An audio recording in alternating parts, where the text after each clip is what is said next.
রব্বুল আলামিন বলেন, ইয়া আইয়ুহাল্লাযীনা আমানু, হে ঈমানদারেরা, কুতিবা আলাইকুমুস সিয়াম, তোমাদের উপরে রমজান মাসের রোজাকে ফরজ করে দিলাম। তোমাদের উপরে রোজাকে আমি ফরজ করে দিলাম। শুধু কি তোমাদের উপরে ফরজ করেছি দিয়ে তুমি হাই হুতাশ হয়ে যাবে এমনটা কিন্তু নাই। কামা কুতিবা আলাল্লাযীনা মিন ক্বাবলিকুম, এমনকি তোমাদের পূর্ববর্তী যারা, তাদের উপরে রোজা আমি ফরজ করেছি। তোমাদের উপরে যেমন রমজানের রোজাকে ফরজ করেছি, তাদের উপরে রোজাকে আমি ফরজ করে দিয়েছিলাম। তবে আমাদের রোজা আর তাদের রোজার মধ্যে ডিস্টেন্স আছে, পার্থক্য আছে। আমরা যেমন রাখছি সেটা তাদের সেই রকম ছিল না, একটু ভিন্ন ধরনের রোজা ছিল। আমরা যেমন 12 ঘন্টা 14 ঘন্টা না খেয়ে থাকছি ওই রকম নয়। কেমন? আদম আলাইহিস সালামের সময়ে রোজা ছিল, নূহ আলাইহিস সালামের সময়ে রোজা ছিল। নাসিরুদ্দিন আলবানী রহমতুল্লাহ আলাইহি তিনি এই হাদিসটাকে নিয়েছে, তিনি হাদিসটা জয়ীফ করেছেন, জয়ীফ বলেছেন, কারণ যে রাবি আছেন উনি ওই রাবিটা হচ্ছেন দুর্বল রাবি, মানে দুর্বল রাবি। তো তিনি বলছেন যে নূহ আলাইহিস সালামের সময় ঈদুল ফিতর এবং ঈদুল আজহা ছাড়া সব সময় 12 মাসই রোজা রাখত। তাই হাদিসটা সহি নয়, তবে অনুমান করা যায় রোজা ছিল। এমনকি মুসা আলাইহিস সালামের সময় রোজা ছিল। ইবনে আব্বাস রাদিয়াল্লাহু তাআলা আনহু তিনি বর্ণনা করছেন যে আল্লাহ রাসূল যখন মক্কা থেকে মদিনা হিজরত করলেন, তো হিজরত করার সময় ইহুদিদেরকে দেখতে পেয়েছেন যে ওরা আশুরার দিনে রোজা রাখছে। তো আল্লাহ রাসূল তাদেরকে বললেন, ও তোমরা কিসের এটা রোজা পালন করছো? এই আশুরার দিনে তোমরা কিসের রোজা পালন করছো? এটা কোন রোজা, কেন রাখছো?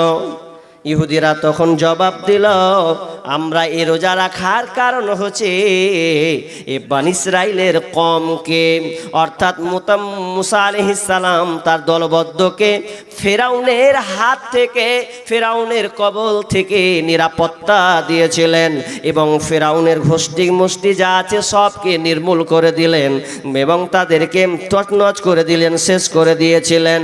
এই জন্য আল্লাহর শুকরিয়া আদায় করার জন্য মুসা আলাইহিস সালাম তিনি এই আশুরা রোজা রেখেছিলেন। এই জন্য আমরাও ইহুদি, এই জন্য আমরা এই রোজাটাকে রাখছি।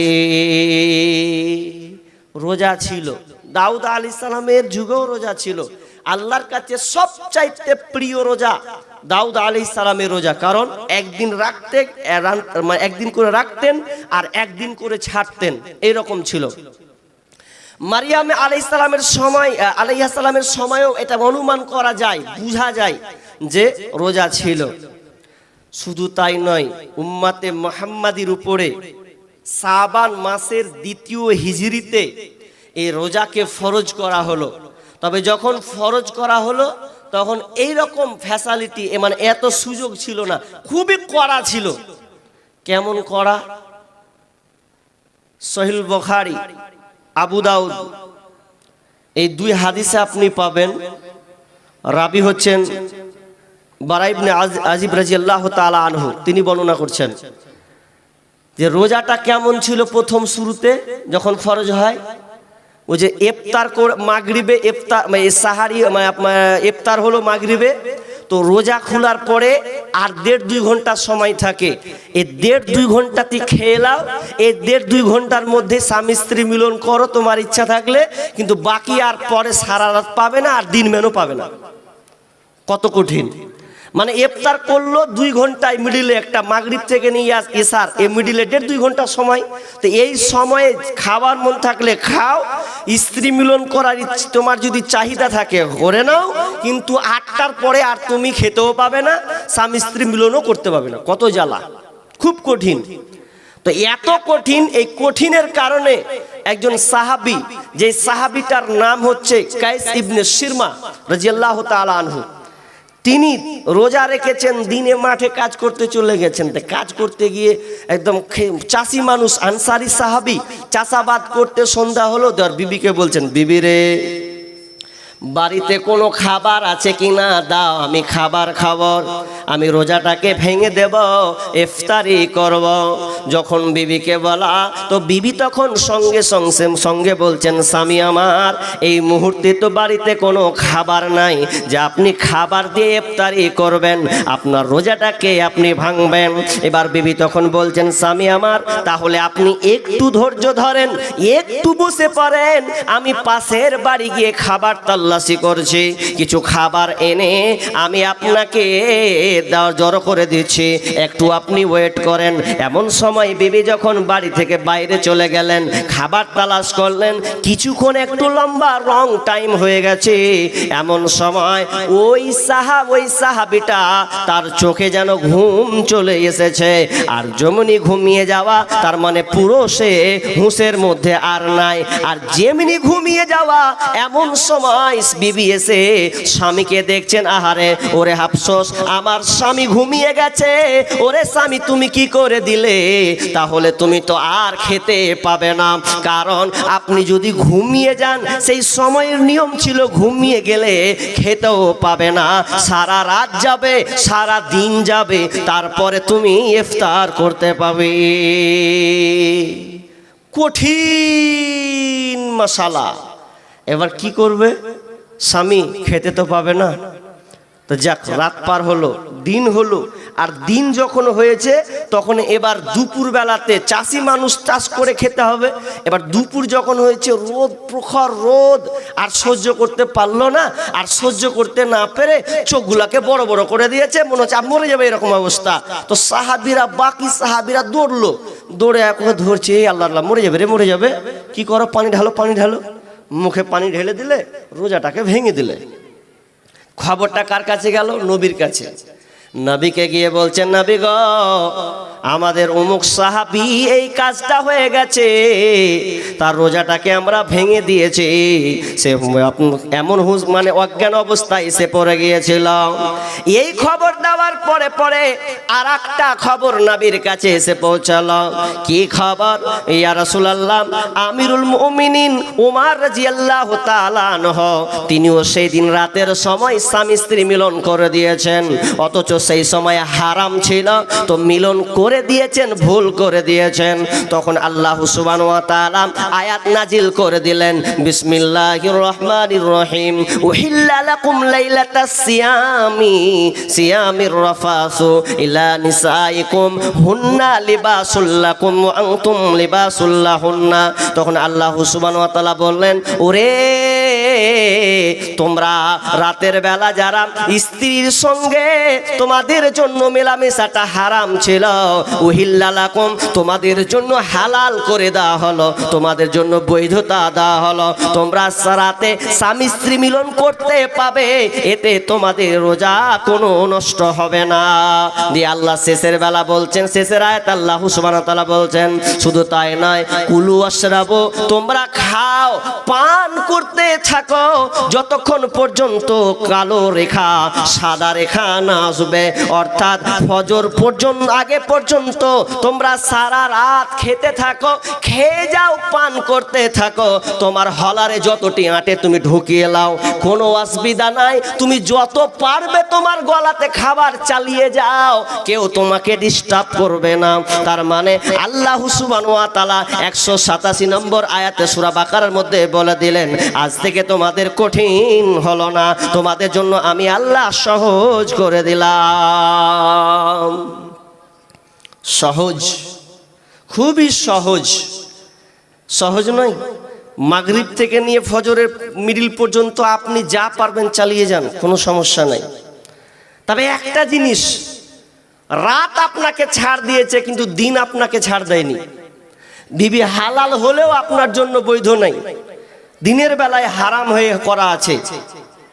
একজন সাহাবী থামতে না পেরে আবু হুরায়রা রাদিয়াল্লাহু তাআলা আনহু হাদিসটি বর্ণনা করছেন যে আমরা আল্লাহ রাসূলের সঙ্গে বসে আছি, আর একটা লোক এসে বলছেন, ইয়া রাসূলুল্লাহ, হালাকতু, নিজে ধ্বংস করে দিয়েছি, নিজে তো ধ্বংস হয়েছে, আমার বিবিকেও আমি ধ্বংস করে দিয়েছি। আল্লাহ রাসূল বলছেন কেমন করে ধ্বংস হইলে? কিসে ধ্বংস করলো তোমাকে? বলছে ধ্বংস করলাম, কিভাবে ধ্বংস হলাম? ওয়াকাতু আলা আল্লাহ রাসূল সাল্লাল্লাহু আলাইহি ওয়াসাল্লামকে ওই সাহাবী বলছেন যে আমি ধ্বংস এরকম করে হলাম যে আমি স্বামী স্ত্রী দিনের বেলাতে মিলন করে দিয়েছি, স্বামী স্ত্রী দুজনে আমরা নির্জনে চলে গেছি, যৌন সম্ভোগ করে ফেলেছি, এই জন্য আমরা নিজেকে নষ্ট হয়ে গেছি। জি, নিজেকে ধ্বংস করে দিয়েছি। ইলা ইমরাতি ওয়া আনা সাইমুন, আমি রোজা অবস্থায় আমরা নিজেরা হালাক হয়ে গেছি। এক কথায় স্বামী স্ত্রী মিলন করেছি রোজা অবস্থায়, তো কি হবে? তখন আল্লাহ রাসূল বলছেন আরে বিধান তো তখন চেঞ্জ করা হয়েছে, তখন তো ছিল রাতে হারাম, এটা তো দিনে সম্পূর্ণ হারাম করা আছে, এরপরে তুমি ভুল কাজ করে দিলে। তো সাহাবী খুব মজবুত ছিলেন, কত আল্লাহকে ভয় করতেন যে আমি এটা কাজ করেছি পৃথিবীর কেউ জানে না, কিন্তু আখেরাতকে ভয় করার কারণে যে মরার পরে আমাকে জবাবদিহিতা লাগবে, তো আমি রাসূলের কাছে আমার এই কথাটাকে ব্যক্ত করে দিই। কত সুন্দর সাহাবী, তার ঈমানি জাজবা কত ছিল। আর আমাদের বর্তমান জেনারেশন, কোনো ছেলে মেয়ের যদি এই কাজটা হয়, কোনো ভাই কোনো বন্ধুর যদি অ্যাক্সিডেন্ট ঘটে যায়, তা আমার মনে হয় বলবে না, লক্ষ্য করে থাকবে। কিন্তু একজন বন্ধু, মানে একজন আমার ক্লাস ফ্রেন্ড, ও বলছে আমাকে একদিন যে এরকম এরকম ব্যাপার ভাই। তা আমি আবার মাসলাটাকে বললাম যে 3টা অপশন আছে, 3টা অপশন কর, তাহলে ক্ষমা হবে, কাফারা দিতে হবে। কিন্তু কি ওটা বলছি। এবার সাহাবীকে কি করে বাঁচাবেন? তখন বিশ্বনবী বললেন আচ্ছা বলো, তুমি যে ভুল কাজ করেছো, দিনের বেলায় স্বামী স্ত্রী মিলন করে দিয়েছ, তাহলে তো তোমাকে গোলাম আজাদ করতে হবে, তুমি কি গোলাম আজাদ করতে পারবে? সাহাবীটা বলছেন ইয়া রাসূলুল্লাহ, এটা আমার দ্বারা সম্ভব নয়, আমি গরিব মানুষ, আমি এটা পারবো না। এটা পারবে না? তাহলে এই কাজটা করো, কি তুমি টানা 2 মাস তোমাকে রোজা রাখতে হবে, অর্থাৎ 60টা রোজা তোমাকে রাখতে হবে, তাহলে তোমার এটা কাফারা হয়ে যাবে। তখন সাহাবী তখন বলছেন ইয়া রাসূলুল্লাহ, আপনি আমাকে 60টা রোজার কথা বললেন, কিন্তু আমি একটা রোজা রাখতে গিয়ে তো কোপাকাত হয়ে গেছে, স্বামী স্ত্রীর সঙ্গে অ্যাক্সিডেন্ট ঘটিয়ে দিয়েছি সামান্য একটা রোজা করার লেগে, আর আপনি আমাকে 60টা রোজার কথা বলছেন, এটা আমি পারবো না। একটাই রোজায় থামতে পারি না, 60টা রোজা করতে বলছেন আমাকে, না পারবো না ওটা। আচ্ছা এটাও পারবে না, লাস্ট অপশন আছে, কি অপশন? তাহলে তোমাকে 60 জন মিসকিনকে খাওয়াতে হবে, বেঁচে বেঁচে মিসকিন গরিব যারা আছে তাদেরকে 60 জন মিসকিনকে তুমি খাওয়ান্ন দান করে দাও, খাবার খাইয়ে দাও, তাহলে সেটা মেকআপ হয়ে যাবে। তখন ওই সাহাবী বলছেন আমি তো 60 জন মিসকিনকেও খাওয়াতে পারবো না, আমি এমন একজন গরিব সাহাবী, আমার দ্বারা এটা সম্ভব নয়। বিশ্বনবী তখন করছে তোর কিছু কইতে দিয়া 3টা কজি, একটাও তোর পারবি না করছি, তার ভুল কাজ করে লেছিস। তখন খানিকক্ষণ লক করে থেকে গেছি, তখন কিছুক্ষণ পরে একটা ঝুড়ি এসলো, আরাক মানে ঝুড়ি, একটা খেজুরের ঝুড়ি এসছে, চাঙ্গারি দে বলছে এই সাহেব, এই কে কাজটা করলো, এই লাও, এই তুমি এই ঝুড়ি লাও দে, বলছে তুমি এই ঝুড়িটা লাও, আর ঝুড়িটা নিয়ে গিয়ে তুমি গরিবরাকে বিলি বটন করে দিবে, যাও দেবে। ও তখন ওই চাঙ্গারিটাকে মাথায় করে নিয়েছে, তো মাথায় করে বলছে ইয়া রাসূলুল্লাহ, আপনি বললেন গরিবগুলোকে দিতে, কেমন গরিবকে দিব? আমার নিচের গালাকে দিব না উপর গালাকে দিব? কিন্তু আমার নিচে আর গরিব একটাও নেই, যদি সম্পূর্ণ গ্রামটা তাল্লাশ করতে হয় তো সবচাইতে গরিব হলাম আমি, আমার নিচে কেউ গরিব নাই। কি করবো কহেন? বিশ্বনবী তখন মুচকি হাসি দাঁত বের করে ফেললেন, মুচকি হেসে বলছেন সাহাবী রে, যা তুই খেয়ে লেগা, যা তুই খেয়ে লেগা, গ্রাম ঢুড়ে বেঁচে তো তুই খেয়ে লেগা, তোর পরিবারকে দিয়ে খেয়ে লেগা, যা সব মাপ। তার মানে এখানে মাসালা তিনখানা, ভালো করে শুনবেন। স্বামী স্ত্রী দিনের বেলায় যদি মিলন হয়ে যায়, তাহলে ভুল ক্রমে যদি রোজার সময় হয়ে যায়, তাহলে আপনার কাফারা হলো আপনাকে লাগাতার 2 মাস রোজা রাখতে হবে, কিংবা আপনাকে 60 জন মিসকিনকে অন্নদান করে দিতে হবে। কি মাসালা চলছে এখন। কথাটা হলো যে আচ্ছা স্বামী স্ত্রী না হয় মিলন করতে নাহি পেলাম, কিন্তু গল্প করতে পাবো না? একটু যদি ওকে আমি ওর গায়ে হাত দিয়েই দিই, একটু যদি আমরা ইয়ার্কি ঠাট্টা করি, এটা কি পাবো না? কেমন পাবেন? হাদিসের ভাষা মা আয়েশা রাদিয়াল্লাহু তাআলা আনহা তিনি বর্ণনা করছেন, বিশ্বনবী বলছেন, মা আয়েশা বলছেন, কানা ইউকাব্বিলুনি ওয়া হুয়া সাইমুন ওয়া আনা সাইমাতুন। মা আয়েশা রাদিয়াল্লাহু তাআলা আনহা বলছেন যে আমি যখন রোজা থাকতাম, নবীও রোজা থাকতেন, আমিও রোজা থাকতাম, তখন বিশ্বনবী আমাকে রোজা থাকা অবস্থায় চুম্বন দিতেন, আমাকে আদর করতেন। হাদিস থেকে বোঝা গেল চুম্বন করা যাবে বিবিকে, তবে সতর্ক থাকতে হবে। একজন সাহাবী এসে আল্লাহ রাসূলকে বলছেন, রাসূল আমি রোজা দিনের বেলায় আছি, তো আমার বিবিকে যদি আমি চুম্বন দিই তাহলে এ পারমিশনটা আমার আছে কিনা?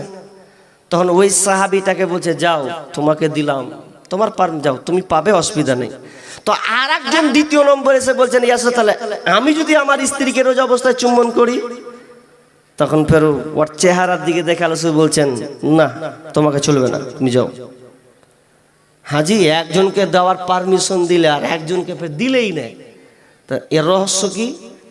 প্রথম যে ছিল, যে বলেছিল যে আমার বিবিকে আমি চুম্বন দিতে পাবো, তো আল্লাহ রাসূল দেখছে তো এই তো বুড়া মানুষ, বুড়া বৃদ্ধ মানুষ, তখন বলছে যাও তুমি দাও গা, অসুবিধা নাই তো, তুমি বৃদ্ধ মানুষ। আর দ্বিতীয় চান্সে যে এসেছিল ও বৃদ্ধ না, একদম ইয়ং যুবক। আল্লাহ বলছেন, না তোমার দ্বারা চলবে না, চলো দূরে সরো। জি, তবে এই হাদিসের আলোকে বোঝা যাচ্ছে এটাই যে আপনি আংশিক হলেও আপনি স্ত্রীর সঙ্গে গল্প গুজব করুন, অসুবিধা নাই। আল্লাহ রাসূল স্ত্রীদেরকে ভালোবাসতেন, মহাব্বত করতেন। নামাজের হালাতে তিনি উজু করতেন, তো উজু করে স্ত্রীদের কপালে চুমু দিতেন, তারপরে তিনি মসজিদে যেতেন। জি, আসিতেন মহানবী বিবিদের ঘরেতে, বুকে জড়াইয়া নিতেন আদরের সাথে, আদর করিয়া নবী বুকেতে জড়াইয়া চুম্বন দিতেন তিনি বেবের লাগিয়া। আসিতেন মহানবী উজুর হালাতে, চুম্বন দিতেন তিনি বিবিদের গালেতে, নতুন করে আনাবে উজু না করে তো ওই হালাতে নবী নামাজে পড়ে তো। বিবিদেরকে খুবই ভালোবাসতেন। তবে হুঁশিয়ার, সাবধান, রমজান মাসে দিনের বেলায় নিজেকে একটু অটল রাখার চেষ্টা করতে হবে। তাহলে আমি আয়াতের মধ্যে আছি, আমি বুঝাচ্ছিলাম কি, বুঝাতে গেছিলাম কোথায়, যে পূর্ববর্তী সিয়াম ছিল এবং প্রথমে যখন অবতীর্ণ হয় রোজাটা শাবান মাসে, তখন এই সিস্টেমটা এরকম ছিল। তো কেন আল্লাহ দিলেন? লাআল্লাকুম তাত্তাকুন। আল্লাহ বলছেন তোকে আমি মুত্তাকি বানাবো রে, এই জন্য আমি আল্লাহ এই রমজান নামের পেটেন্টটা আমি তোমাদের মাঝে দিলাম। কেন দিলাম? যাতে তোমরা আল্লাহ ভীরু হয়ে যাও, যাতে তোমরা মুত্তাকি হয়ে যাও, পরহেজগার যাতে হয়ে যাও। এই জন্য আমি আল্লাহ তোমাকে এই রমজানটা ফরজ করেছি। কি করে বুঝবো আল্লাহ মুত্তাকি বানাচ্ছেন? কেমন করে বুঝবো আমি, আপনি বুঝবো আল্লাহ আমাকে ইমানদার মুত্তাকি সলিড করে মজবুত করছেন? এটা কি করে বুঝবো? ধরলেন আপনি বাড়ি থেকে কোথায় যাবেন, আপনি দুর্গাপুর যাবেন, কিংবা রায়গঞ্জ যাবেন, কিংবা আপনি ইটাহার পাহাড় যাবেন, তো রাস্তাটা তো অনেক দূরের পথ। দিনের বেলায় রোজা আছেন, রোজা থেকে রোদ চলছে 45 ডিগ্রি সেলসিয়াস তাপমাত্রা চলছে, সহ্য যেন হয় না। দুপুর বেলাতে বাড়ি ঢুকলেন, ঢুকে আপনি দেখছেন আহারে সহ্য করতে পারি না, রোজা ছেড়ে দিব নাকি। এমন সময় আপনি আপনার বিবিকে বললেন, বিবি 2 ডোল পানি নিয়ে আয়। পানি আপনার সামনে নিয়ে আসা হলো, মাথায় আপনি ঢেলে দিলেন। যেমনই ঢেলে দেওয়া, মাথাটা যেন ঠান্ডা হতে শুরু করেছে। আর আপনার মনটা বলছে যে মুখ দিয়ে আমার পানি যাচ্ছে, মুখের ভেতরটা ঠান্ডা, ভেতর দিলে না জানি কত ঠান্ডা হবে। আচ্ছা বলুন তো, আপনি রোজা অবস্থায় আছেন, মাথার উপরে দিয়ে আপনি পানিটাকে ঢালছেন, এত প্রখর রোদ, তৃষ্ণা লেগেছে দুপুর বেলায়, মাথায় পানি ঢালছেন, ঢালতে ঢালতে কপালে আসবে, নাকে আসবে, নাকে আস্তে আস্তে মুখ দিয়ে চলে যাবে নিচের দিকে। আপনি যদি মনে করেন কে বা আছে, আমি একা গোসল করছি, এখন মুখ দিয়ে যদি নাক দিয়ে পানি দিয়ে মুখ দিয়ে আসে, আচ্ছা বলেন মুখ দিয়ে পানি আস্তে আস্তে যদি কেউ মনে করে ঢালছি আর ভুক করে মুখে ঢুকলো, গিলে নিলাম, কে দেখবে? আচ্ছা কেউ দেখতে পাবে? মুখ দিয়ে এলো ভাকাম করে 2 টাপুন মেরে দিন, কে দেখবে? কেউ দেখবে? কেউ দেখবে না। এরপরে যেন আপনি গিলছেন না, খাচ্ছেন না, না না না, আমি আল্লাহর জন্য রোজাকে রেখেছি। এবার চলেন ঘরে, রুমের দিকে চলে গেলেন। এরপরও মন মানছে না, কি করব কি করব। সামনে আছে ফ্রিজ, সন্দেশ আছে, আপনার পায়েস আছে, মিষ্টান্ন ভান্ডার আছে, ভালো ভালো দামি খাবার, জুস, প্রোটিয়া, মানে অনেক রকম জিনিস আছে, পানীয় জাতীয় খাবার আছে। এখন যদি আপনি লক্ষ্য রেখে নেন, ভাই নাই, মা নাই, বেটি নাই, ছেলে নাই, মেয়ে নাই, সবাই বাইরে আছে, দরজাকে লাগিয়ে দেন, খেয়ে নেন, কে বা দেখবে? যদি 2 চাপড় মেরে দেন, কে দেখতে পাবে রে? এরপরে আপনি খাচ্ছেন না, মানে আমি যদি খেয়ে নি তাহলে আল্লাহ দেখবে। আল্লাহ সুবহানাহু ওয়া তাআলা বলছেন, ওরে আমার বান্দারে,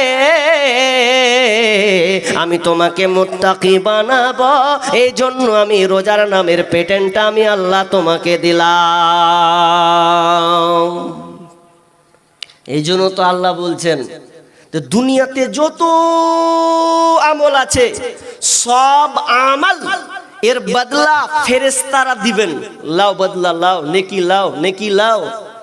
কিন্তু যখন রোজাদারকে যখন এর প্রাপ্য প্রাইজ যখন দেওয়া হবে, স্বয়ং আল্লাহ নিজে দিবেন। আল্লাহ নিজে, তখন আর কোনো আর ফেরেশতার মাধ্যম নয়। কারণ আল্লাহ বলছেন, বান্দা আমার জন্য রোজাটা রেখেছে, পৃথিবীর আর কারোর জন্য নয়। এই জন্য আমি আল্লাহ নিজের হাতে বান্দাকে প্রাইজটা দেব রে, এটা আমি নিজেই হয়ে গেলাম। আচ্ছা আল্লাহ যদি নিজে হয়ে যায়, এর চাইতে পৃথিবীতে কি আর বড় সারপ্রাইজ আছে? জান্নাতে কি আর বড় সারপ্রাইজ আছে? জি না। কারণ আল্লাহ সুবহানাহু ওয়া তাআলা যখন মানুষ জান্নাতে যাবে, তো জান্নাতে যাওয়ার সময় তাদেরকে জিজ্ঞাসা করা হবে, ওরে তোমরা সন্তুষ্ট হয়েছো কিনা, সব কিছু পেয়েছো কিনা? বলবে হ্যাঁ আল্লাহ সব কিছু পেয়েছি। এমনকি শেষে করা হবে না, তোমরা এখনো একটা জিনিস ছেড়ে দিয়েছো, মূল জায়গাটা, সেটা কি? যে স্বয়ং আল্লাহকে তোমরা ডাকছো, ইবাদত করছো, সে আল্লাহকে তো এখন পর্যন্ত তোমরা দেখোনি। আল্লাহকে দেখবে, আল্লাহ কত সুন্দর, আল্লাহকে দেখে তারা পাগলা হয়ে যাবে। আল্লাহ আমাদের স্রষ্টা কেমন, যাকে না দেখে আমরা দুনিয়াতে তার ইবাদত করেছি। তো আমি আপনাকে বলতে চাচ্ছি, তো দামি জিনিস তো সবচাইতে ওটাই, আল্লাহ নিজে প্রাইজ হবে, নিজের হাতে বিতরণ পুরস্কার করবেন। এটা কি হতে পারে? শুধু তাই নয়, মুত্তাকিদের জন্য স্পেশালি একটা জান্নাত ঘরের দরজা আছে, একটা দরজা আছে। বিষ্ণু বলছেন, ইন্না ফিল জান্নাতি বাবান ইউকালু লাহুর রাইয়ান, জান্নাতের যে দরজা আছে, এই দরজার মধ্যে রাইয়ান বলে একটা দরজা আছে। ওই রাইয়ান নামে দরজা দিয়ে কে ঢুকবে, কে ঢুকবে, কে ঢুকবে? ইউকালু লাহুর রাইয়ান, ইউকালু লাহু সাইমুনা, সাইমুনা ইয়াউমাল কিয়ামাতে।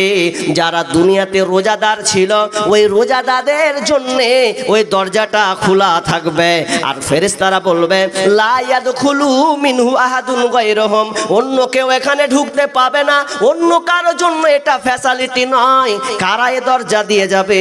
আইনাস সাইমুন। ফেরেশতারা চিল্লাবে আইনাস সাইমুন, হে রোজাদাররা কোথায়? আসো আসো আসো, এই দরজা দিয়ে তোমরা ঢোকো, তোমাদের জন্য এটা স্পেশাল দরজা, বাকি অন্য কেউ ঢুকতে পাবে না।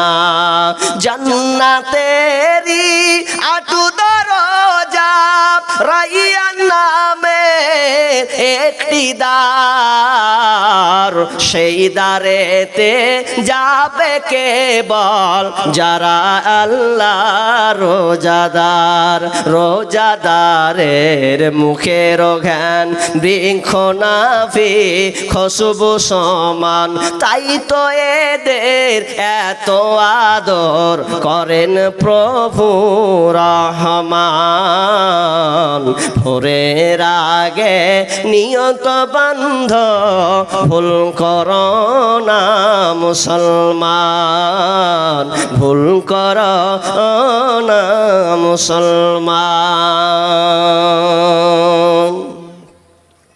জি, এবার পরে আল্লাহ বলছেন যে রোজা কে রাখবে আর কে রাখবে না, কার জন্য ছাড় আছে কার জন্য ছাড় নেই। জি, অনেক মানুষ আছে না, রমজান মাসের যখন সময় আসে আর কয়েকদিন পরই রোজা, তখন ওর পেটে কুটকুটানি শুরু হয়ে যায়। আপনার এদিকে আছে কিনা জানি না, রোজার সময় যখন আসে ওকে যদি বলে রোজা রাখবি না, হ্যাঁ এখন ওর পেটে গ্যাসের চেম্বার বেরালো, আর এখন রোজা রাখবে না, বাহানা। ওর জন্য মাপ নাই। কে মাপ আছে, কার জন্য ছাড় আছে কার জন্য ছাড় নাই, এই আয়াতটাতে পেয়ে যাবেন। কি আইয়ামাম মা'দুদাত, নির্দিষ্ট কয়েকটা দিন, অর্থাৎ এই রমজান মাস কয়েকটা নির্দিষ্ট দিন রোজা আছে। আল্লাহ সুবহানাহু ওয়া তাআলা বলছেন ফামান কানা মিনকুম মারিদান আও আলা সাফারিন, মারিদান আও আলা সাফারিন, যারা অসুস্থ হবে এবং সফরে থাকবে, যারা অসুস্থ হবে অর্থাৎ অসুস্থ হবে তোমাদের মধ্যে যারা অসুস্থ হবে কিংবা সফরে থাকবে, তারা কি করবে? ফাইদ্দাতুম মিন আইয়ামিন উখার, তারা অন্য দিন রোজা রাখবে। অসুস্থ হয়ে গেছেন আপনি, জ্বর, পানি আপনাকে খেতে হবে। আপনাকে এমন রোগ হয়েছে আপনার ডায়রিয়া শুরু হয়ে গেল, তাহলে আপনার জন্য আল্লাহ ছাড় করেছেন, তবে মাফ নয়, পরে আপনাকে আদায় করে নিতে হবে। আর যদি কঠিন হয়, ওয়ালাল্লাযীনা ইউতিকুনাহু ফিদিয়াতুন তুআবু মিসকিন, আর যদি তোমাদের এটাও সম্ভব না হয়, তোমাদের জন্য যদি খুবই কঠিন হয়, কষ্টকর হয়, তাহলে তোমরা কি করবে? তুআমু ফিদিয়াতুন মিসকিন, তাহলে তোমরা ফিদিয়া দিয়ে দেবে, মিসকিনকে খাবার খাইয়ে দেবে। কষ্টকর মানে প্যারালাইসিস রোগী, একদম ক্যান্সারে আক্রান্ত রোগী, উসুয়া আছে, মানে ও ঠিক নেই, কখন যে ভালো হবে আর গ্যারান্টি নেই, মানে এটা কোনো নির্ভরতা নেই। তো ওই ব্যক্তির জন্য আল্লাহ বলছেন তাহলে ও ফিদিয়া দিয়ে দেবে। আর আপনি 2 মাস পর সুস্থ হয়ে যাবেন এরকম আপনার আশা আছে তা নয়। অনেক মায়েরা প্রেগনেন্ট হয়, পেটে বাচ্চা আসে, 9 মাস 10 দিন তাকে পেটে বাচ্চা নিয়ে রাখতে হয়। তাহলে ওই মা কি করবে, ওই বোনটা কি করবে? ও তখন যখন সন্তান ডেলিভারি হবে, পৃথিবীতে আসবে এবং তার কাজ অর্থাৎ ছেলেকে মানুষ করে দুধ পান করালো, পরে তখন সে আদায় করবে তার ছুটেছে কয়টা। জি, মাপ নাই, করতেই হবে। যারা 2000 এখানে শুরু করে দেবে, আমার ফের নিয়ম আলাদা। যদি বলেন যে দান করতো তো আমি একই রকম দান করবো, আর বক্তব্য দেবো না। একটু রেখে দেন, চলে যাবেন নাকি? চলে যাবেন, লিখে রেখে দেন। বায়ান করতে গেলে একটা বিঘাত, আমি পারলে আদায় ইনসাফ যথেষ্ট। আমি দেখছি টাইম, আমাকে 10টা টাইম দিয়েছে। আর মানুষের বায়ানটা যদি ঠিক মতন শুনতে না পাই তো বলবে যে বায়ানটা হলো না, ঠিকই না? ইনশাআল্লাহ আমি তো টার্গেট নিয়ে আছি, ওটা তো আর তো নাই কেউ, আমি দানের ব্যাপারে আমাকেই দায়িত্ব দেওয়া হয়েছে। তো আমার অভ্যাসটা ওই রকম, যদি আল কালেকশন দানের কথা বলতে তো আমি ভুলে যাই আলোচনা করতে। জি, একটু ওয়েট করেন, লিখান ইনশাআল্লাহ, বা আল্লাহ ভরসা রাখুন, হবে ইনশাআল্লাহ। আমি যেটা বলতে চাইলাম কি, যে একেবারে আপনি অসুস্থ পারছেন না, আপনার আশা নেই, তখন আপনি ফিদিয়া দিবেন কতটি? আধা সা।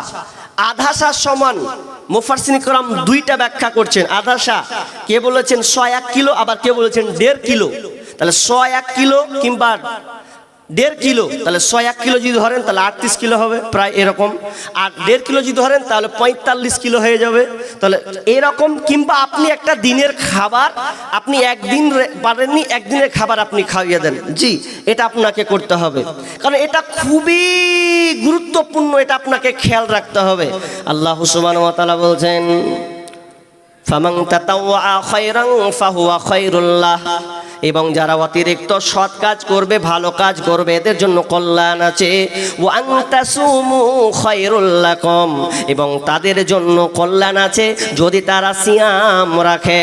ইন কুনতুম তা'লামুন, তোমরা যদি তা জানো, তোমরা যদি জানতে সিয়াম রাখলে কত কল্যাণ আছে, তাহলে তুমি এই রোজাটাকে ছাড়তে না, ছাড়তাম না, অলসতা করতাম না। কেন? একজন বিজ্ঞানী যার নাম ইসিনোরি ওসিমি, জাপানি বিজ্ঞানী, একজন বিশাল বড় মাপের বিজ্ঞানী, তিনি অটোফেজি, শরীরের দেহের অটোফেজিকে কেন্দ্র করে একটা গবেষণা চালিয়েছিলেন। ওই গবেষণা করে রোজাকে কেন্দ্র করে একটা গবেষণা করেছিলেন, আর গবেষণা করে তিনি সাকসেস হয়েছিলেন, এবং এই জন্য তাকে নোবেল পুরস্কার দেওয়া হয়েছিল। 2016 সালে নোবেল পুরস্কার পেয়েছিলেন। কেন? রোজার উপরে গবেষণা করেছিলেন তিনি। 9টা ধারা বর্ণনা করেছিলেন রোজা, যারা রোজা রাখে। অটোফেজি মানে বুঝেন? অটো, আপনি ডিকশনারি খুলুন, অটো বলা হয় নিজে, ফেজি মানে খেয়ে নেওয়া, নিজেকে খেয়ে নেওয়া।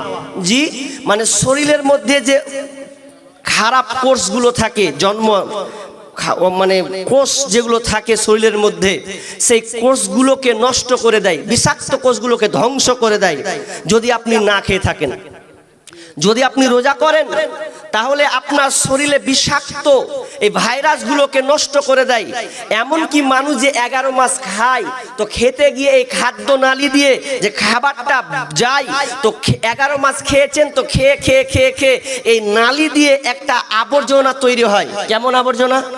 দেখবেন যাদের বাড়িতে ছাদ আছে, ভালো করে দেখবেন ছাদ, তো ছাদের সাইড দিয়ে পাইপ থাকে না ভাই? আর থাকে না কথা বলেন। তো এই পাইপ দিয়ে যে পানিটা বের যায়, দেখবেন পানিটা যেতে যেতে যেতে যেতে যেতে যেতে সাইডে আবর্জনা পড়ে না? থাকে না? মানুষের শরীরে ওই রকম একটা আবর্জনা ধরে নাই। কেউ যদি রোজা রাখে তাহলে রোজার মাধ্যমে ওই আবর্জনাটা ক্লিয়ার হয়ে যায়, পরিষ্কার হয়ে যায়। শুধু তাই নয়, ক্যান্সার পর্যন্ত ভালো হয়ে যায় যদি আপনি রোজা রাখেন। এটা আমি বিজ্ঞানীদের থিওরি বলছি।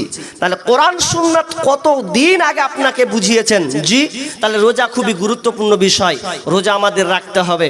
শেষে আর একটা হাদিস বলছি, তবে হাদিস আমি আর বলতে পাবো না, সময় শেষ। তবে এতটুকু বলছি যে হাদিসটা আমি আপনাদের সামনে পড়েছিলাম। আফসোস যে আমরা 12 ঘন্টা 14 ঘন্টা ধরে না খেয়ে থাকলাম, কিন্তু 14 ঘন্টা না খেয়ে থাকার পরেও আল্লাহর কাছে রোজা গ্রহণযোগ্য হবে না, কবুল হবে না। মৌলভী সাহেব কেমন কথা বললেন? রোজা তো রাখছি আল্লাহর লেগে, ফের আল্লাহর রোজার লেগে রাখছি, আল্লাহর লেগে খাই না, আর রোজা কবুল হবে না? জি না। 2 ঘন্টা হাদিস দিচ্ছি তেজমেন জায়গায়। কি বলছি আপনাকে? এই হাদিসটা যেটা পড়েছিলাম, আল্লাহ রাসূল বলছেন, মাল্লাম ইয়াদা কাওলা যুর ওয়াল আমালা বিহ ফালাইসা লিল্লাহি হাজাতুন ফি আইয়াদা তুআমাহু ওয়া শারাবাহু। আল্লাহ রাসূল কি বললেন?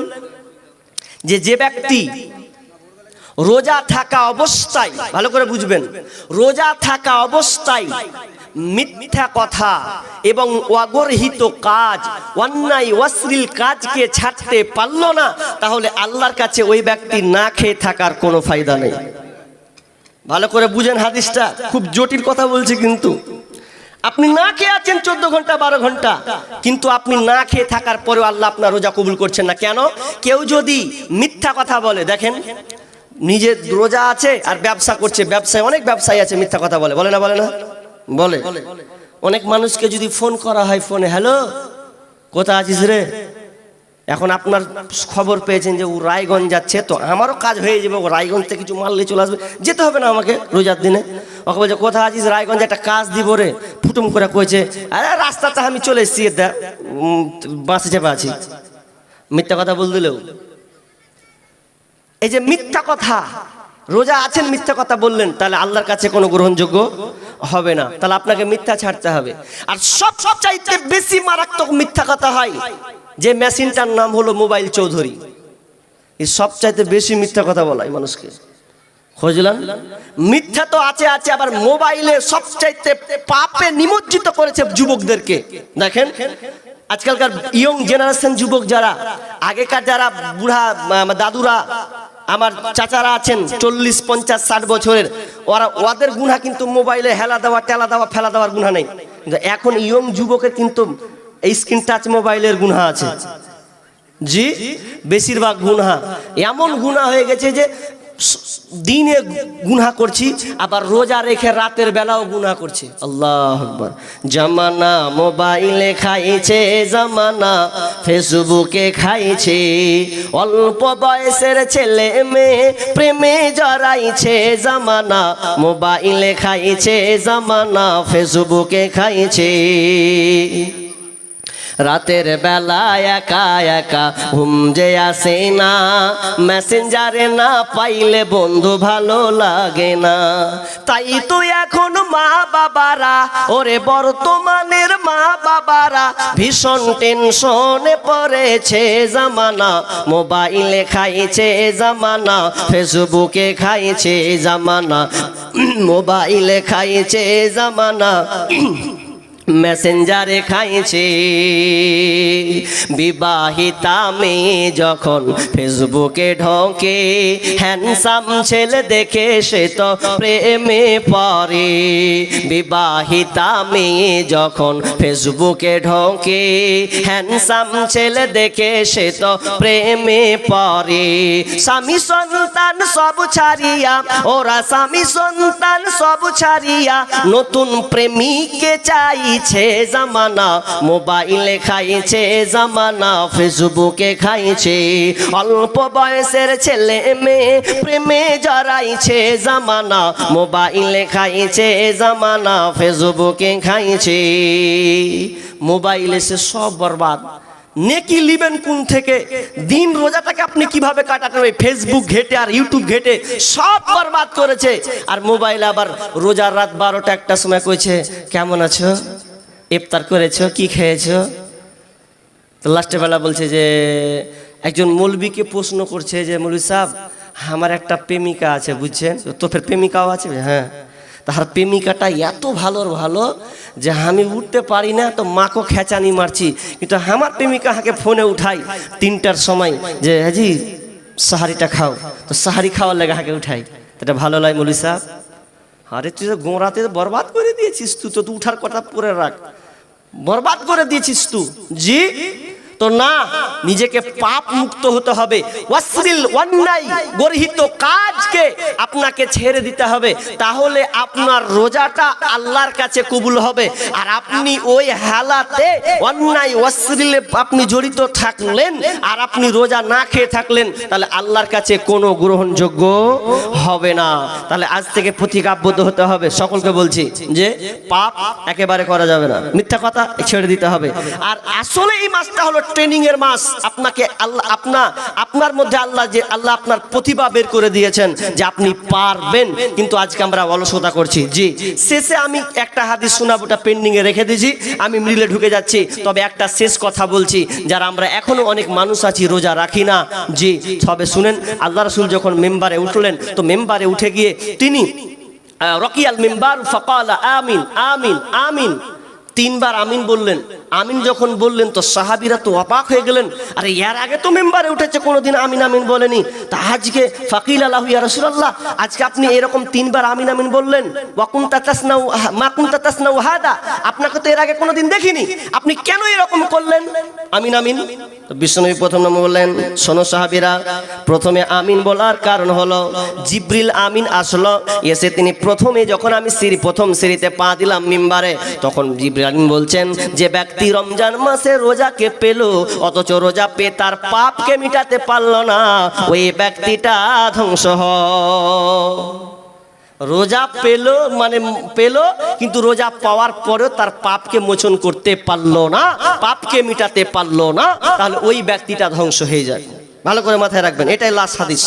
নাম্বার দু নম্বর, দ্বিতীয়বার যে আপনি আমিন বললেন, এটা বলার কারণ কি?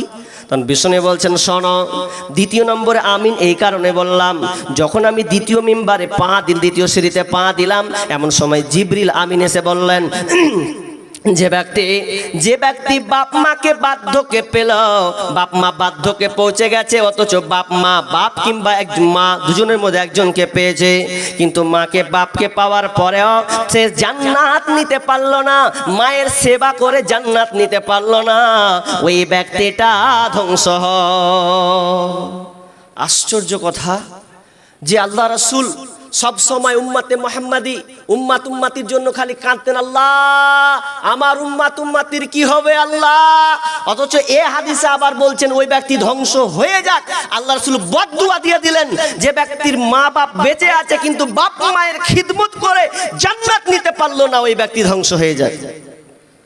আপনাকে কি বলবো, আমি আর লম্বা করছি না, তবে আল্লাহ একজন সাহাবী এসে বলছেন, আন্না রাজুলান, একটা লোক আল্লাহ রাসূলের কাছে এসে বলছেন, ইয়া রাসূলুল্লাহ মা হাক্কুল ওয়ালিদাইনি আলা ওয়ালাদিহিমা, জি পিতামাতার পুত্রের উপরে পুত্রের কি হক আছে বলেন, বাপ মার কি হক আছে, আমি কি দিব বাপ মাকে, কি তার হক আদায় করব?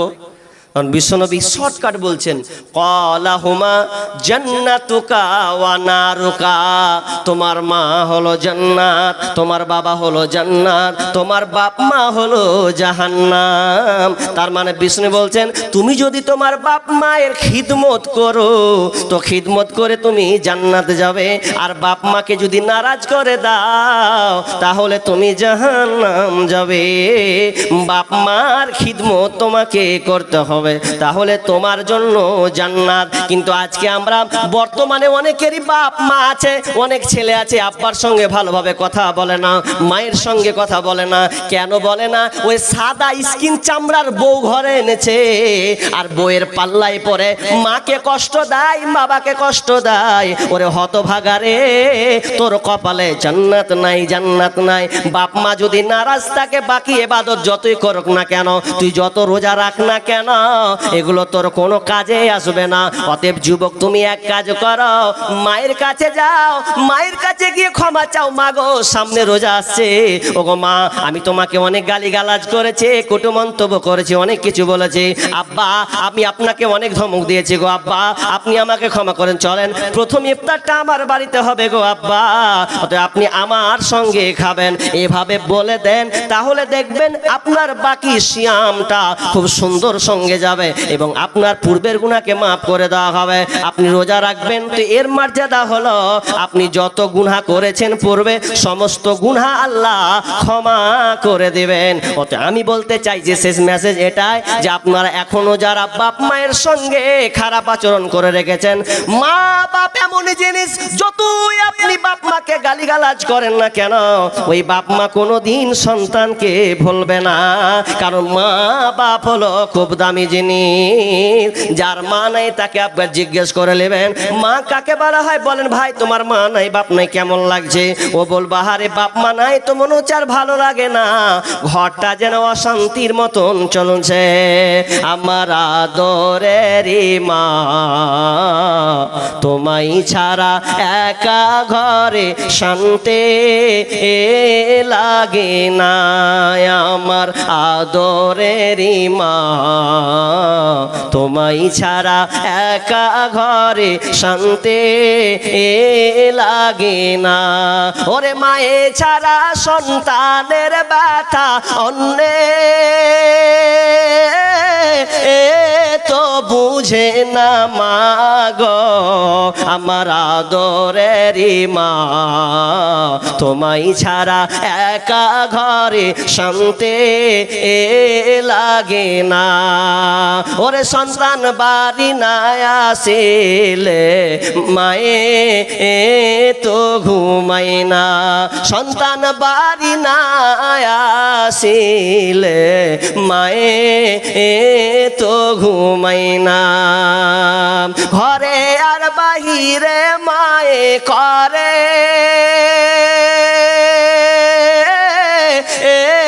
আনা গোনা মা গো আমার আদরেরই মা, তোমায় ছাড়া একা ঘরে শান্তি লাগে না। শত কষ্ট দিলেও মায়েরে সন্তানকে ভুলে না, শত কষ্ট দিলেও মায়েরে সন্তানকে ভুলে না। মায়ের মতো এই জগতে হয় না, তার তুলনা মা গো আমার আদরেরই মা, তোমায় ছাড়া একা ঘরে শান্তি লাগে না। ওরে মায়ে ছাড়া সন্তানের ব্যথা অন্যে তো বুঝে না মা গো আমার আদরেরই মা, তোমায় ছাড়া একা ঘরে শান্তি লাগে না। বাংলাদেশ চট্টগ্রাম বলে একটা জায়গা আছে, মা তিনজন সন্তানকে বড় করে লালন পালন করে ভালো জায়গায় পর্যায়ে নিয়ে চলে গেছে। শুধু তাই নয়, একজন প্রফেসর জাহাঙ্গীরনগরের একজন প্রফেসর, বিশাল পর্যায়ের ভালো একজন সম্মানীয় মানুষ, তিনটা ছেলেকে, একজন ডাক্তার, লন্ডন ডাক্তার আছে, আমেরিকান থাকে, অথচ মা বাপকে এসে কোনো তার তিন সন্তান দেখলো না। এটা তো অনেক জায়গায় বলেছে। শুধু তাই নয়, এই চট্টগ্রাম বলে একটা জায়গা আছে, তিনটা ছেলে বউয়ের পাল্লায় পড়ে বলছে এক কাজ কর, মাকে ঘর থেকে বার করে দে। কেউ বড় বলছে আমি খেতে দেবো না, মেজে বলছে খেতে দেবো না, ছোট বলছে আমি তো আরো পারবো না। সবাই যেন টাল বাহানা শুরু করলো। কেন? মা বৃদ্ধ হয়ে গেছে, এই জন্য কেউ খাবার দিতে চায় না, কারণ মা উল্টা পাল্টা বকছে, কখনো এটা করছে তো কখনো ওটা করছে, ঠিক মতন কাজ করতে পারে না। তখন কেউ আর খেতে দিতে চাইলো না। কোথায় রেখে আসতে হবে? তো রাস্তার ধারে রেখায়, দূরে রেখে চলে আয়। এমন সময় ওই বৃদ্ধা মেয়ের একজন বান্ধবী ছিল, ওই বান্ধবী খবর পেয়ে ছুটে চলে গেছে, বান্ধবী রে তুই ছেলেদেরকে কত মানুষ করলি রে, কত ভালো পর্যায়ে নিয়ে চলে গেলে, এরপরে তোর জায়গা হলো রাস্তাতে রে, তুই এমন করে কেমন করে থাকবে বল। ওই বান্ধবী মাঝে মধ্যে খাবার নিয়ে যায় আর বান্ধবী খিলায়, বান্ধবী দেখ কি করবি, আল্লাহর পরীক্ষা। এমন সময় কিছুদিন পরে একটা সাংবাদিক খবর পেয়েছে, সাংবাদিকরা ছুটে এসে ওই মায়ের কাছে গিয়ে বলছেন মা কতদিন থেকে এখানে আছেন? তো ওই বুড়ি মা বলছেন বেটারে আমি এখানে 1 মাস থেকে রাস্তার ধারে পড়ে আছি, কোনো ছেলে আমাকে দেখতে আসেনি, কোনো বউরা আমাকে দেখতে আসেনি, আমি এইরকম করে আছি, খান কি খান কিভাবে? বলছে আমি খাবার খাই, আমার বান্ধবী আমাকে খাবার দেয়, আমার এই বান্ধবীটা আমার সাহারা হয়ে এখন দাঁড়িয়েছে। এমন সময় চোখ দিয়ে পানি ঝরছে, আর সাংবাদিক সহ্য না করতে পেরে মাকে একটা প্রশ্ন করলো, মা আমি কি একটা কাজ করতে পারি? কি করবে বেটা?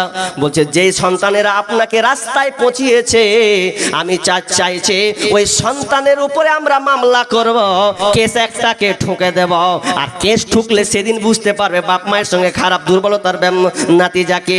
যখনই সাংবাদিক বললে তোমার 3 ছেলেকে জেলে পৌঁছিয়ে দেব, তার নামে মামলাকে ঠুকে দেব, তখনই মা সাংবাদিকের হাতখানকে ধরছে, বলছে বেটা রে না না না, আমি মা এটা সহ্য করতে পারবো না, আমি বেঁচে থাকবো, আমার সন্তানগুলো জেলে থাকবে, এটা মা আমি কখনোই মেনে নেব না। অতএব বাম বেটা তুমি এটা করো না, আমি 1 মাস আছি, কিছুদিন পরে আমি মারা যাব, অতএব দরকার নাই, আমার সন্তানেরা সুখে থাক, ভালো থাক, ওদেরকে জেলে দিতে হবে না। মা কাকে বলে? যুবক, মা বাবাকে এখনো চিনতে পারোনি? বাপ মা এমনই একটা জিনিস, যতই রাগ গুসাই বলুক, একবার যদি মাথা নত করে দাও, ওই বাপ মা তোমাকে বুকে আগলে নেবে। বাপ মাকে বুঝনি, বউয়ের পাল্লায়, আমি বলছি না বউকে ভালোবাসো না, কিন্তু বউয়ের পাল্লায় পরে জান্নাত হারিয়ে দিও না, তোমার কপাল পুরা, তোমার সব ধ্বংস হবে। জি। আর 3 নম্বর রাসূল বলেছেন যে আমার নাম শোনার পরে পরে যে ব্যক্তি মুহাম্মদ সাল্লাল্লাহু আলাইহি সাল্লাম বলল না, ওই ব্যক্তিটা ধ্বংস হোক। দরুদ পড়তে হবে। জুমার খুতবাতে যখন খতিব খুতবা দেয়, তো অনেক সময় বারবার মোহাম্মদ নামটা আসে না, আসে না? তা আসে, তো অনেক লোক খ্যাপার মতন, তো মোহাম্মদ বলছিলাম বল, তো খ্যাপার মতো ইঙ্গিতটা কি আছে? ধ্বংস। যেমনি কোন খাতিব ইমাম বলবে মোহাম্মদ, আপনি সঙ্গে সঙ্গে বলবেন সাল্লাল্লাহু আলাইহি ওয়াসাল্লাম। জি ইনশাআল্লাহ, ইনশাআল্লাহ। চলেন এবার আমি যেটা বলছি, আমি আর টাইম নিব না, টাইম খুব ঘনিয়ে আসছে। আমি কোনো জায়গায় প্রধান বক্তা হলে গেলে বেশিরভাগে আমি আলোচনাগুলো ফুল তাও করতে পাই না, কারণ যখন মসজিদ মাদ্রাসা কেন্দ্রিক হয়ে যায় তখন বলা খুব টাফ হয়ে যায়। তো যাই হোক, আমি আপনাদের কাছে এবার কিছুক্ষণের জন্য নবাবী সাজবো, নবাবী, কিছুক্ষণের জন্য। জি। তো আপনারা আল্লাহর রাস্তে কে উঠবে না, দেখেন কত সুন্দর লাগছে দৃশ্যটা, সুবহানাল্লাহ। আমি ভাবতে পারিনি যে আপনারা এই মার্কেটগুলো, এই খারাপ জায়গাগুলোকে ছেড়ে দিয়ে আপনারা এখানে বসবেন। তো আলহামদুলিল্লাহ, মনে অনেক কিছু দোয়া করছিলাম যে আল্লাহ এখানে কি হবে কি হবে। যাক, আল্লাহ আপনাদেরকে বসিয়েছেন, এই জন্য একবার আবার জোরে বলি আলহামদুলিল্লাহ। যাই হোক, এবার চলুন, এই যে মাদ্রাসার প্রতিষ্ঠান, দেখেন আপনারা যে আমার বক্তব্য শুনতে পেলেন, এটা অবদান আছে এই প্রতিষ্ঠানের। আমি যদি প্রথমে এখানে পা না দিতাম, তাহলে আমার একটা রাস্তা, লম্বা রাস্তা, তাহলে এটা আমি পেতাম না। প্রথম ভিত কোথায় নিয়েছি? তাহলে আপনাদের এই প্রতিষ্ঠান থেকে আমি নিয়েছি। জি। অতএব এই প্রতিষ্ঠানের জন্য আমি আপনাদের কাছে চাইবো আল্লাহর রাস্তে, এই মাদ্রাসার জন্য কেউ আছেন, মা বাবা, অনেকের মা নাই বাবা নাই, দুনিয়া ছেড়ে চলে গেছেন, বাপ মা রাগ করে আছেন, অনেকের বাপ মা রাগ করেছেন, আপনি বা অনেকে খিদমত করতে পাননি বাপ মায়ের কাজের কারণে, চাপের কারণে, কিন্তু আপনি সেই বাপ মায়ের জন্য দান করুন, সাদকা করুন। জি। কারণ যারা কবরবাসী হয় তখন তারা আপনাদের পানে চেয়ে থাকে, কখন আমার জন্য তারা দান করবে, কখন আমার জন্য দান করবে। জি। দুনিয়াতে যদি আপনার মা, আপনার ভাই, আপনার বোন যদি অসুস্থ হয়, আপনার আব্বা যদি অসুস্থ হয়, তাহলে আপনি দৌড়ে যান হসপিটাল, যে আমার আব্বার কি হলো কি হলো, কিন্তু কবরে তো আপনি দেখতে পাচ্ছি না কি আহলাতে আছে, কি কষ্টে আছে। তো আপনি তাদের জন্য আপনি ফায়দা এটা নিতে পারবেন যে আপনারা নিজের শ্রম থেকে যেরকম পারবেন সেই রকম এই প্রতিষ্ঠানগুলোতে আপনারা দেবেন। জি ইনশাআল্লাহ দেওয়ার চেষ্টা করবেন। অনেক লোক আছেন ক্ষুদ্র ক্ষুদ্র দান, একের লাঠি দশের বোঝা, বিশাল পরিমাপ হয়ে যাবে। বিধায় কে আছেন একজন ব্যক্তি আমি দেখতে চাই, একটা লোক দিয়ে আমি আগে শুরুয়াত করতে চাই, সেটা হচ্ছে 1 নম্বর 10,000 দেনেওয়ালা। তারপরে তো আমি ইনশাআল্লাহ নেব আপনাদের। একজন এরকম কেউ আছেন, আমি তাকে দিয়ে শুরুয়াত করব, সে হবে প্রথম লিস্টে এ আমার আদায়ের ক্ষেত্রে, এবং তার দেখে যতজন দিবে ততজন আপনি তার মানে নেকির অধিকারী হবেন। জি একজন কে আছেন এরকম 10,000 দেনেওয়ালা? বলুন, একজন ব্যক্তি বলুন যে আমি 10,000 টাকা এই প্রতিষ্ঠান, এই মাদ্রাসার জন্য দিলাম। জি আপনারা এই মাদ্রাসাকে ভালোবাসেন বিধায় এই মাদ্রাসাগুলো দাঁড়িয়ে আছে। জি যেখানে ছেলেদেরকে পড়ানো হয়, শুনলাম নাকি যে আবার হেপ চালু করবে, এরকম বললো। হেপ দাঁড় ছিল, এখন আবার হেপ চালু করার একটা সিস্টেম পরিকল্পনা নাকি করছে। ইনশাআল্লাহ যে 30 পারা মুকাম্মাল এই সিনার মধ্যে ঢুকিয়ে নেওয়া হবে। জি খুবই গুরুত্বপূর্ণ একটা সময়। কি নাম? মুসলিহুদ্দিন আহমেদ। মুসলিহুদ্দিন আহমেদ মায়ের জন্য তিনি 2000 দিলেন, 8000 টাকা লিখিলেন। জি 8000 টাকা মুসলিহুদ্দিন ভাই তিনি মাকে স্মরণ করেছেন। আল্লাহ সেই 2000 টাকা নগদ এবং 8000 টাকা তিনি এই মাদ্রাসার জন্য দিলেন। আল্লাহুম্মা সাল্লি আলাইহি, আল্লাহুম্মা বারিক আলাইহি, আল্লাহুম্মা আনতা সালাম ওয়া মিনকা সালাম, তাবারাকতা ইয়া জাল জালালি ওয়াল ইকরাম রব্বুল আলামিন। আমার ভাই এসে মাকে স্মরণ করে আল্লাহ তিনি 10,000 টাকা দান করলেন। আল্লাহ তুমি তার দানকে কবুল করে নাও, আল্লাহ তুমি তার মাকে ক্ষমা করে দাও। আল্লাহুম্মা গফির লাহু ওয়ারহামহু ওয়া আনতা খায়রুর রাহিমিন। আল্লাহ তার কবরকে প্রশস্ত করে দাও, জান্নাতি বিছানা বিছিয়ে দাও। ভাইকে আল্লাহ তুমি ধৈর্য রাখার তৌফিক দান করো, বালা মুসিবতকে আল্লাহ তুমি দূর করে দাও, রোজগারে বরকত দাও, আর পরিবারকে আল্লাহ তুমি সুখে শান্তিতে রাখিও। রব্বানা তাকাব্বাল মিন্না ইন্নাকা আনতাস সামিউল আলিম। আমিন আমিন। ভাই একটা 10,000 পেয়েছি বাকি থেকে। দেখেন আল্লাহ তাআলা পৃথিবীতে যতগুলো সৃষ্টি করেছেন, দেখেন ভালোর দিকে ভালো করে দেখবেন, ভালো করে দেখবেন, নিজের চোখ দিয়ে গবেষণা করুন, দেখুন একবার পৃথিবীতে আল্লাহ যত কিছু সৃষ্টি করেছেন সৃষ্টির পেছনে কিন্তু জোড়া আছে, আছে না নাই ভাই? আছে। ওয়াখালাকনাকুম আজওয়াজা, আল্লাহ প্রত্যেকটা জিনিসই আল্লাহ জোড়া বানিয়েছেন, জোড়া সৃষ্টি করেছো সবার, তাই তো সুন্দর ধরা, একের লাগি অপরজনে হয় যে মতোয়ারা। জোড়া বানিয়েছেন আল্লাহ, তার মানে জোড়া। রাত আছে তো দিন আছে, জি, সাদা আছে তো কালো আছে, রাত আছে দিন আছে, পানি আছে তো আগুন আছে, জি, গরম আছে তো ঠান্ডা আছে, সব কিছু আল্লাহ জোড়া জোড়া বানিয়েছেন, মিলিয়ে দিয়েছেন। তো আমি একজন 10,000 টাকা পেলাম, তো এই ভাইয়ের সঙ্গে কেউ আছেন যে যুক্ত হবেন যে আমি এই ফজিলতপূর্ণ যে আল্লাহ জোড়া বানিয়েছেন কত সৌন্দর্য জিনিস, তাহলে আমিও এতে অংশীদার হয়ে গেলাম এই ভাইটার সঙ্গে। দ্বিতীয় কেউ আছেন যে আমি 10,000 টাকা দেব, জোড়া হয়ে যাবে, 10,000 একটা পেয়েছি। আর একজন বলুন আপনার কাছে নাই, তো আপনি কিছু দিয়ে বলেন, বলো না আমি 10,000 টাকা দেবো ইনশাআল্লাহ, শুধু দোয়া করে দিন একটু। জি, যেহেতু আমি একজন মুসাফির মানুষ, মুসাফির হিসাবে আমি আপনাদের জন্য দোয়া করব, কারণ আল্লাহ রাসূল বলেছেন যারা মুসাফির তারা যদি তাদের কাছে দোয়া চায় আর দোয়া করে তাহলে দোয়া আল্লাহ কবুল করে নেয়। তো একজন ছোট ভাই তিনি হাতে নিয়ে এসে 300 টাকা দিলেন।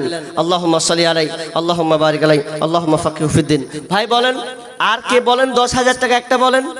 জি, 10,000 বলুন কে আছেন? 10,000 মানে দ্বিতীয় নম্বর হবে না? দ্বিতীয় নম্বর হবে না 10,000 দেনেওয়ালা? বলুন না কে আছেন।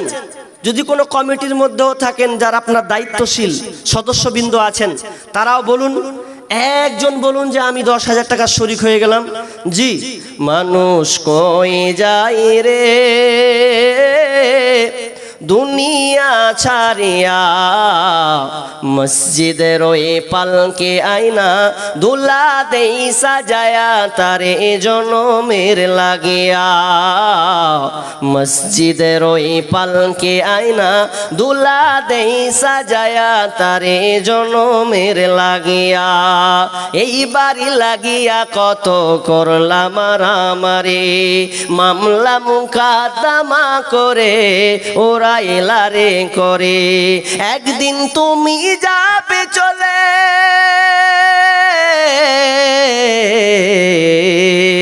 একদিন তুমি যাবে চলে সব কিছু ফেলিয়া, মসজিদের ওই পালকে আয়না দুলা দেই সাজায়া তারে জনমের লাগিয়া, মসজিদের ওই পালকে আয়না দুলা দেই সাজায়া তারে জনমের লাগিয়া। বলুন ভাই 10,000 2 নম্বর নাই? খুব খুশি হতাম। একজন দিয়েছেন 20 টাকা। আল্লাহুম্মা সাল্লি আলাই, আল্লাহুম্মা বারিক আলাই। বলুন কি আছে? আমি বলছি রাস্তায় মহিলা পুরুষ দাঁড়িয়ে আছে, ওই অন্ধকারে ঠেলাঠেলি হচ্ছে, মানে প্রচুর নোংরাগুলো হয় না, ওই যে সামনে মেয়েগুলো বসছে, হ্যাঁ বারবার বলা হয়েছে যে ওই জায়গাটা ওই মেয়েদের জায়গা, এই জায়গাটা করা হয়েছে। মা বোন আপনাদেরকে আমি একটা কথা বলি, কখন পেরে এতটি হয়ে গেছে? মা বোন আপনাদের ওটা জায়গা নয়, ওটা পুরুষদের জায়গা। আপনাদের এদিকে জায়গা অনেক ফাঁকা আছে। এই যে এদিকে আমার বাম দিকে দেখছেন, বাম দিকে অনেক ফাঁকা আছে, আপনি নিতে পারবেন না জায়গা, এবং এখান থেকে আরো ভালো দেখতে পাবেন, এই জায়গা থেকে আরো ভালো দেখতে পাবেন। আর দ্বিতীয় নম্বর কথা হলো এটা তো পর্দা করা হয়নি ভাই। জি, পর্দা নাই। আর পেছন দিকে ছেলেরা খাড়িয়ে আছে, দেখেন আপনার পেছন দিকে কত খারাপ লাগছে।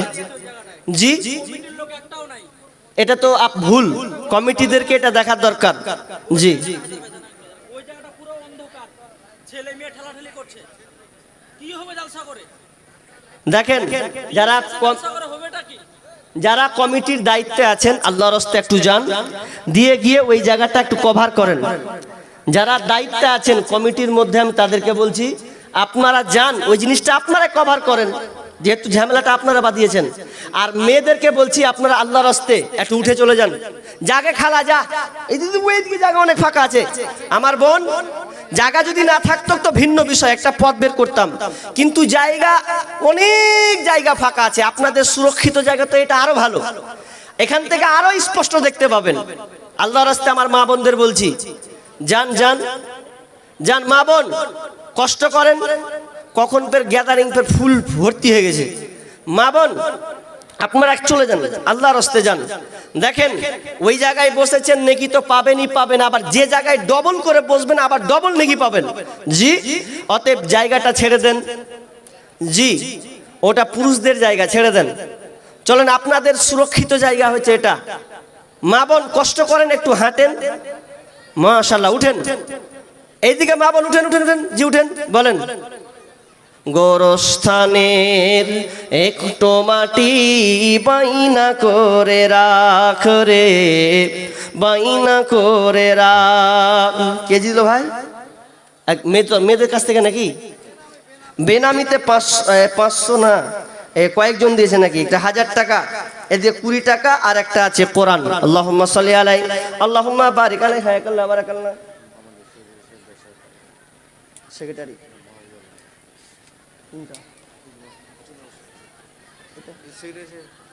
এটাই কি নাম? মাহফুজ আলম সেক্রেটারি সাহেব, তিনি 10,000 টাকা নাকি 10,000 টাকা এই মাদ্রাসায় দান করলেন। আল্লাহুম্মা সাল্লি আলাই আল্লাহুম্মা বারিক আলাই হায়াকাল্লাহ বারাকাল্লাহ। জি, তাহলে দুটা পেয়ে গেলাম। মাহফুজ আলম এই অত্র প্রতিষ্ঠানের তিনি সেক্রেটারি, তিনি 10,000 টাকা দিলেন। আল্লাহ তুমি তার দানকে কবুল করো, আল্লাহ যে উদ্দেশ্যে দিয়েছেন আল্লাহ তুমি তার সৎ উদ্দেশ্য পূরণ করো, বালা মুসিবত দূর করো, রোজগারে বরকত দাও। আল্লাহ তুমি তাকে হায়াতে তাইয়্যিবা দান করো, আল্লাহ তার পরিবারকে সুখে শান্তি রাখিও রব্বুল আলামিন। এই প্রতিষ্ঠানকে যেন তিনি আরো সুন্দরভাবে চালাতে পারেন। আল্লাহ তুমি তাকে বুদ্ধি, মেধা, শ্রম দিয়ে, অনেক কিছু দিয়ে আল্লাহ তুমি তাকে হেফাজত করো। আল্লাহুম্মা সাল্লি আলাই আল্লাহুম্মা বারিক আলাই হায়াকাল্লাহ বারাকাল্লাহ।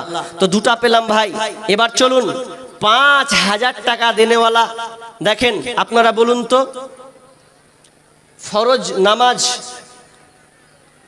নামাজ, আচ্ছা কয় ওয়াক্ত নামাজ পড়ি আমরা? 5 ওয়াক্ত। 5 ওয়াক্ত, ফজর, জোহর, আসর, মাগরিব আর ঈশা। তাহলে আমরা 5টা ওয়াক্ত পেয়েছি। তো আমি এই 5টা ওয়াক্ত অর্থাৎ 5 জন 5,000 টাকা করে চাই। জি, একজন ফজর, একজন জোহর নেবেন, একজন আসর, মাগরিব, ঈশা। জি বলুন, কেউ আছেন এরকম? বলেন। আসসালামু আলাইকুম। আপনাদেরকে বলা হচ্ছে, মহিলাদেরকে যে বারবার বলা হয়েছিল যে আপনাদের পর্দার ব্যবস্থা করা হয়েছে, আপনারা পর্দারে আড়ালে থাকবেন, আপনাদের ওটা দায়িত্ব। আপনারা যে প্যান্ডেলে বসছেন আপনারা বুঝতে পারছেন ছেলেদের প্যান্ডেল। আমাদের প্রধান বক্তা 10টার দিকে উঠবে, আপনারা সবাই আপনাদের যেটা পর্দার ব্যবস্থা করা হয়েছে সেই জায়গায় চলে যান। আমাদের ছেলেরা যে বসবে তাদের বসার ঢোকার কোনো জায়গা নাই, এই দায়িত্বটা আপনাদেরকে নিতে হবে। কমিটির যে সদস্য আছে এরা বারবার কতবার বলেছে, আপনারা নিজেরাই সচেতন হন যে আমরা পর্দার আড়ালে থাকবো। তো পর্দার আড়ালে না থাকে আপনারা বসছেন কোথায়? আপনারা নিজে চিন্তা ভাবনা করবেন না? আমাদেরকে বারবার বলতে হবে। আমাদের তো প্রচুর জায়গা আছে, জায়গা যদি না থাকলে আমরা বিকল্প ব্যবস্থা নিব। আমাদের ইয়াসিন কারি সাহেব, মৌলানা ইয়াসিন কারি সাহেব মাদ্রাসায় পৌঁছে গেছে, নাম মারা গেছে, আধা ঘন্টার মধ্যে চলে আসবে। আপনারা সবাই ঠিক জায়গা মতো বসে যান। আমরা বেশিক্ষণ আর আমাদের বক্তা এখানে থাকবে না, আধা ঘন্টার মতো থাকবে, তারপর চলে যাবে। আপনারা জায়গাগুলো ঠিক মতো বসে যান। স্বামীদুর তিনি 500 টাকা দিয়েছেন, ওনার নাম মারা গেছেন নাকি? মারা গিয়েছেন। আর আরেকজন দিয়েছেন 500 টাকা। আল্লাহুম্মা সাল্লি আলাই আল্লাহুম্মা বারিক আলাই আল্লাহুম্মা গফির লাহু ওয়ারহামহু ওয়া আনতা খায়রুর রাহিমিন।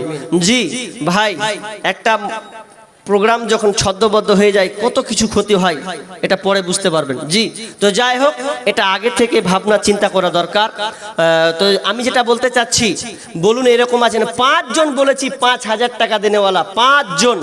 একজন দাঁড়ান, 5,000 হবে না, অনেক লোক আছেন। এর মধ্যে কোন আল্লাহর নেক বান্দা, কাকে আল্লাহ কবুল করবেন, কোন আল্লাহর বান্দা কোন আল্লাহর বান্দিকে কবুল করবেন, জি আমরা কেউ জানি না। তবে নিয়ত করুন, মনের ভেতরে একটা অনুশোচনা নিয়ে আসুন। 5,000 দেনেওয়ালা এরকম কোনো দাতা নেই? জি, আর একজন দিয়েছেন 500 টাকা। 5,000 দেনেওয়ালা নেই? এরকম মাস্টার নেই, ডাক্তার নেই, জি ঠিকাদার ব্যবসায়ী নাই, দোকানদার নেই যে ব্যবসা ভালো ব্যবসায়ী আছেন? অনেক আছেন।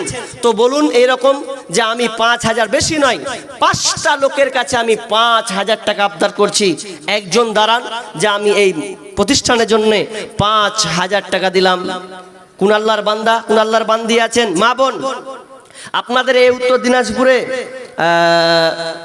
কি বলে ওটাকে, লক্ষ্মী ভান্ডার আছে মামা? এদিকে আছে লক্ষ্মী ভান্ডার আছে এদিকে। তো লক্ষ্মী ভান্ডার 1,000 দিয়ে এবার 500 টাকা আবার বৃদ্ধি করা হয়েছে, দিয়ে 1500 টাকা। তো অন্তত আপনারা 12 মাস তো নিছেন, তুলছেন, কিন্তু একটা মাস যদি আপনি 1000 টাকা দেন, একটা মাসের টাকা আপনি 11 মাস তো নিছেন। এটা আপনি আল্লাহর রাস্তায় দিবেন। বলুন কে আছেন এরকম মা বোন? আলী মোহাম্মদ মারা গেছে, ওর মেয়ে। ও আলিম, আলী মোহাম্মদ ও আদি মোহাম্মদ মারা গেছে, ওনার মেয়ে, ওর মেয়ে দোয়া চেয়েছে।